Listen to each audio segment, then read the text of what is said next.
Hi everybody, this is Crypto Rich, working with you to get rich with crypto, filling our pockets with crypto profits. I have with me two of my most favorite political analysis.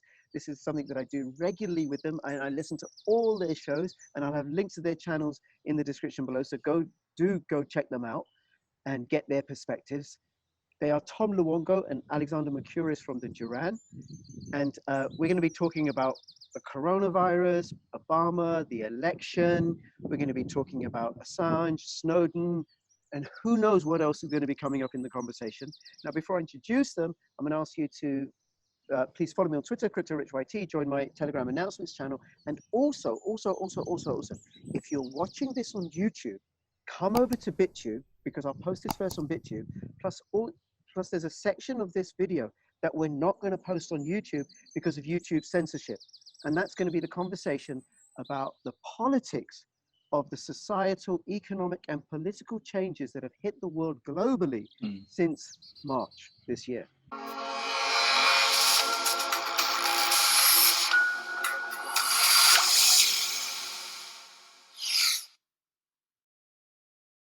Interested in cryptocurrencies, but don't know how to get started or which projects are worth investing in for the short term, medium term, or long term? Leverage human experts, data, and machine learning to become a better crypto investor with Tokenmetrics. Sign up with my link and get 10% off and secure your financial future with cryptocurrencies now. Hey Tom. Hey Alex. Thank you so much for making yourselves available. So appreciate this. Thank you for having me. We're always love to do this. Absolutely. Yes. So we've already spent a good half hour, almost a good half hour talking before we started recording. And the challenge is that we start getting into the meat before I press the record button. Now, I said this, we're going to talk about Julian Assange because you're involved in the campaign in his legal defense, Alexander. And then also that ties in with Snowden. Then the US election, because that's going to have an effect on the whole world and global politics. And then Tom, there was something in particular that you wanted to talk about. Do you want to introduce that? We won't go into it now. I want to know what the premise is. The big thing here is that everything that's coming up with the election, everything you're seeing in the news today, and I mean we're talking about the Great Reset, we're talking about the health crisis we're going through, and all of the rest of that. Everything has to do with leading up to the election, because this is about, and in my mind, this is all about Obama. This is all about trying to save Obama from the damage he did while president to surveil Donald Trump and all the rest of it. And I do believe that it's even bigger than that. So there's an overarching theme here, an overarching idea that connects all the headlines on the daily basis. And that's what we're going to discuss and try to trace those connections. But in effect, to see the spider web, we're going to pull back and look at the spider web as opposed to just looking at all the little individual connections, because at the center of this is how to transfer power from the Clintons to Obama as the vanguard for the global elite and their Great Reset. That's my overarching thesis / controlling idea for that idea. Okay. Well, I'm very interested in that, and I just want to say it's not, for me, it's not that what you're saying is the truth, and it may be the truth. I regard it as like a really possible, viable interpretation. And one of the things that I appreciate about your analysis and your blog post, Tom, is how you're able to connect all these different elements and to create a coherent, plausible narrative, which in certain cases I've seen, yep, that did work out that way. It really did work out that way. Right. Okay. And sometimes they don't, but you have to, when you work with imperfect information, it's the best you can do. At the moment in time, you give your best guess as to what you think is happening. And then if you're wrong, you live and learn by going, oh, that's why I was wrong. And then you update the thesis and you move on. Okay. Well, we will come to that. Let's start with the political and economic and structural changes that have taken place, and this is the bit that's just going to be on BitTube.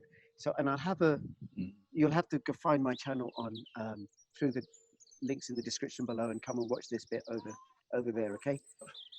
I hate to do it in those terms, but it's cost-benefit analysis. What's the actual cost here? You lock down the people who are going to be productive to produce the food and the services and the goods necessary for the people who are most at risk, who shouldn't be out in the world. But we have to be out in the world and take the risk and be brave, to brave the virus, to be able to produce the things that you need to be able to get through it when you do actually get exposed to it. This is the way the world works, and we have to be brave as opposed to cowering fear. Yes, and then the people who are the most disadvantaged, dispossessed, disenfranchised, the poor, the people that live in favelas and slums and barrios all over the world that pick in landfill sites to scrape a little bit of money so they can feed their families, and the children in stressful households who've got nobody to turn to, who are now being abused because mum and dad are stressed, and the men who beat up on the women and won't let them out and they're controlling. We've terrorized them for something that, oh, it just didn't, like, who was it? Chris Martin says it doesn't need to be this way.